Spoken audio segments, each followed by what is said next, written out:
हरि ओम। नमस्कार दर्शक बंधु, आमर ये सप्तऋषि दिव्य दर्शन संस्थान ज्योतिष परिसर को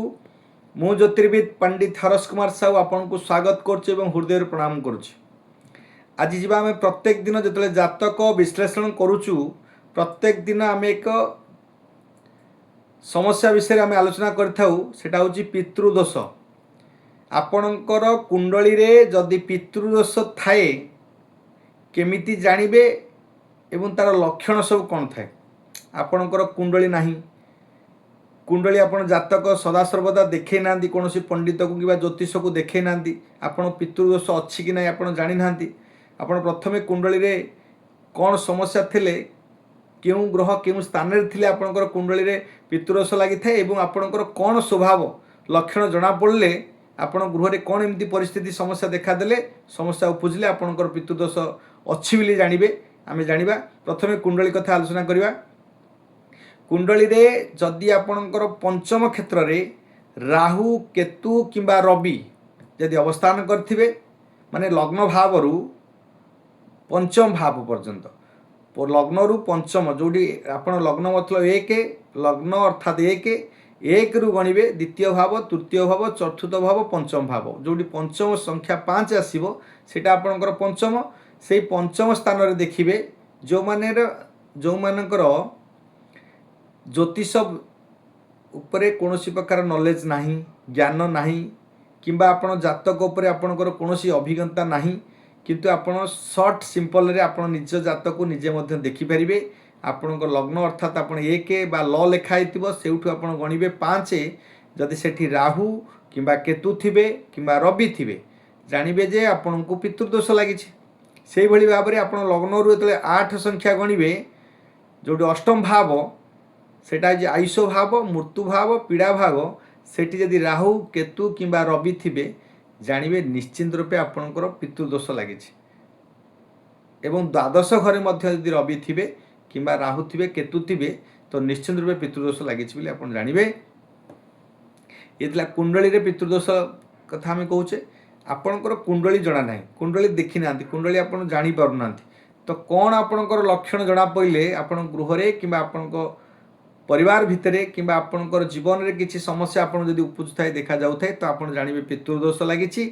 पितृदोष लागिले तार प्रतिकार मध्य मु कहिबी। जदि आपण प्रथम करी संपूर्ण वीडियो को देखिबे पितृदोषर पूरा संपूर्ण रूपे सठिक रूपे मैं विश्लेषण करिबी एवं संपूर्ण रूपे आपण पाखरे उपस्थापन करिबी। किंतु आपण ये संपूर्ण वीडियो को देखिए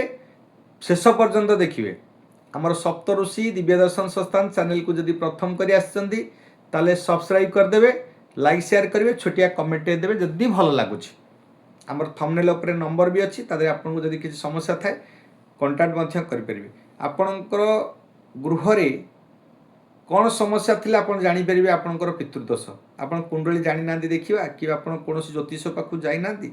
जानतु प्रथमे आपण कौन समस्या थिले आपण जानिबे पितृदोष लागिछि। जदि गृह रे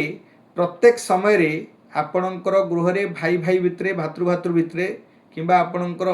परिवार भितरे कोनोसी प्रकार प्रत्येक दिन आपण झगड़ा लागी रहउछि, प्रत्येक समय रे आपणकर समस्त भितरे मतभेद सृष्टि होउछि, मनांतर सृष्टि होउछि, वाद विवाद सृष्टि होउछि, जानिबे जे आपणकर गृह रे आपणकर कुंडली रे किंबा आपण गृह रे पितृदोष लागिछि। से भली भाव पितृदोषर मु कथा कहि कौन पितृदोष। आपण पूर्व पुरुष माने आपणकर पिता अजा अणजा पणजा जो माने सब थिले तांको द्वारा जदि किछि भूल थाए आपण पिला माने हिसाब रे आपण किछि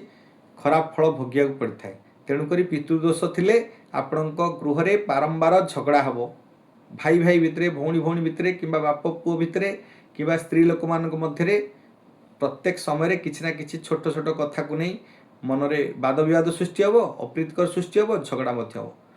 कौनसी व्यक्ति से गृह रे कौनसी व्यक्ति एक गंभीर रोग रे पीड़ित हेरेबे जानिबे जे आपनको से गृह रे निश्चिंत रूपे पितृदोष रही। आपण को अचानक देखिए दुर्घटना होउची किंबा अपमृत्यु बा अकाल मृत्यु हो गला तो जानिबे से गृह रे निश्चिंत रूपे पितृदोष अछि। अचानक धनहानि हो गला, आपण व्यवसाय करछन्ती कोटी कोटी टका रोजगार करछन्ती अचानक धनहानि होउची जानिबे जे आपनको गृह रे पितृदोष लागिछि। जदि विवाह विलंब होची किंबा संतान प्राप्ति रे बाधा प्राप्त होची जानिबे आपनको गृह रे पितृदोष लगी से ही भाव में आप देखिए गृह में भल पाठ पढ़ुथे पिला माने अपरचुनिटी आसुन चाकरी कौट जगह पाऊन अल्प अल्प कर देखिए मार्क कटि जाऊे माने पाठ पढ़ा बयस चली जाऊ पाठ पढ़ी पढ़ी माने बहुत उच्च स्थान में उच्च शिक्षा लाभ करेंगे किंतु चाकरी अनुश्रेणी रोते चाकरी इंटरव्यू दौते बारंबार फेल्योर होते चाकरी पाऊन निश्चित रूप जानवे जे आप गृह में पितृदोष लगी बेपार रे आपणकर क्षति हम हानि होगा बारंबार क्षति हम हानि होगा जानवे जे आप पितृदोष रही से आप गोटे कथा कौन आप परिश्रम पर भी आप उन्नति होने कि भाग्य आप साथ दौने कि सफलता होना जानवे जे आपको पितृदोष लगी आपण को कहार ना कार रोगरे पीड़ित होकर रोच शरीर असुस्थ हो रोचे आपण गृह आउ गए इम्पोर्टाट कथा आपण गृह जदि विकलांग आपणकर ठारू विकलांग शिशु जन्म होला बा वांछित बा विकलांग शिशु जन्म होला जानवे जे आपणकर पितृदोष अच्छे से भाव में जदि आपणकर जेकोसी गछ लगे हठात मरी जाऊँ जानवे ताहले जानवे आपणकर पितृदोष लगी गृह में गछ लगे हठात गछ मरी जाऊँ पितृदोष जदि दोष थी तार एनर्जी जो आट्राक्ट पड़ो आपण जो प्रभाव रहिबो तो से समय आप गछ मरज आउ गोटे कथा कौन आपण हठात किसी देखने तो हठात किसी जगह औषस्थ गछ जो औषस्थ गछ पिपल गछ कहते से औषस्थ गछ यदि छात फात ये सब जगह जदि हठात उठी जाऊँगी आप जानवे जे औषस्थ गछ हूँ विष्णुकर गछ आप जानवे जे आप पितृदोष लगी ये पितृदोष आपणकर पूर्वपुरुष मैंने जदि किसी भूल भाल कर कर्मफल आपण परिवार भोग करते यही समस्या थिले जानवे जे आपण पितृदोष लगी तार प्रतिकार व्यवस्था कौन रही तार प्रतिकार रही जदि आपण प्रत्येक दिन आपण गोटे कलश रखु घरे तादरे टिके गंगा जल रखु ता भितर आपणकर कॉइन प्रत्येक दिन कॉइन रखु प्रत्येक गोटे अमावास्या परे शुक्ल पक्षरु प्रतिपदारु आरंभ करिवे पर अमावास्या पर्यंत गोटे टंकिया हो 2 टंकिया हो 5 टंकिया कि 10 टंकिया जमी गोटे कॉइन कि पैसा रखु परे परे जो दिन अमावास्या हम 4 जन आपण गृहर जी परिवार आप घर जी परिवार संख्या अच्छा से ब्राह्मण डाकी से पैसा को दान करेंगे और भोज्य प्रदान करी वस्त्र कि अलंकार वस्त्र कि दक्षिणा देकी विदाय करेंगे निश्चिंत रूप देखिए पितृदोष कटो आउ गोटे कौन करेंगे ना आप पुरी को जी पुरी मंदिर बाम पार्श्व काशी विश्वनाथ अच्छा किसी मंदिर जो पूजारी ठारू किसी अक्षत अर्थात चाउल ने किसी दक्षिणा दे मुक्तिमंडप पंडित पाखे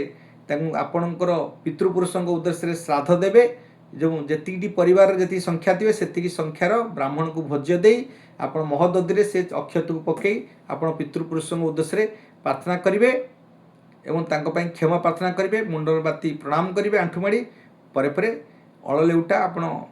पछक फेरी न देखी आप निश्चित रूपे आसवे देखिए आपको पितृदोष निश्चित रूपे कटो से जो रोग क्रांति होते कि अचानक धन प्राप्ति हो अचानक चाकरी क्षेत्र में समस्या हो पिला माने विकलांग जन्म होती विवाह विलंब हो संतान बाधा प्राप्ति हो कि आपणकर जहाँ भी आप परिवार में समस्त सदा सर्वदा झगड़ा लगी रोचे कौन गंभीर रोगे किए पीड़ी रोचे दुर्घटना अपमृत्यु ये सब जोग रोचे तो जानवे जे आप पितृदोष तापाई प्रतिकार करेंगे निश्चित रूपे आप सफलता हे आपण गृह कि घरे कि जातक जो देखुए पंडित मैंने कहते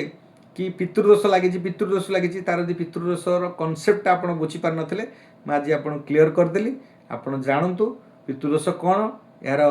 हेले आमको कौन कौन विपद पड़ता है कौन कौन समस्या होता है तार उपचार कले कौन सफल होता है मुझे उपचार व्यवस्था कली से भाव में जदि आमर ये चैनल को देखुं सप्त ऋषि दिव्य दर्शन संस्थान चैनल को ताले सब्सक्राइब करेंगे लाइक शेयर करेंगे जदि भल लगुव छोटिया कमेंट देवे आज कार्यक्रम ये रखुचु जय जगन्नाथ जय मां सरला सर्वे बंधु सुखिन सर्वे सन्तु निरामया सर्वे भद्राणी पश्चंदु माँ कश्चित् दुख विश्व स्वस्थ शांति बंधु वसुदेव कुटुम्बकम्।